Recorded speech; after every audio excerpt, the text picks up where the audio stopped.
In sleepy Terre Haute, Indiana, the shocking murder made headlines. 19-year-old Pamela Milam was found by her father, stuffed in the trunk of her own car, tied up and strangled by a murder suspect who eluded police for 47 years.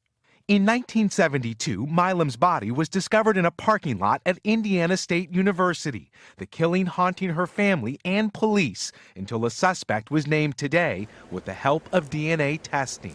They would have never been able to solve this crime until, as the chief said, technology caught up with it. Police say the man who killed Milam is Jeffrey Hand, never originally a suspect.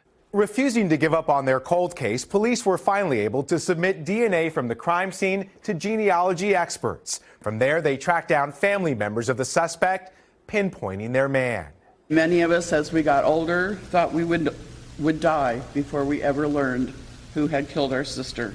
After he killed Pam Milam, investigators say Jeffrey Hand went on to murder again before he was shot and killed by police after a failed abduction. The Milam family says they were robbed of justice, but have found relief. The suspect will never strike again. Miguel Almaguer, NBC News. Hey, NBC News fans, thanks for checking out our YouTube channel. Subscribe by clicking on that button down here and click on any of the videos over here to watch the latest interviews, show highlights, and digital exclusives.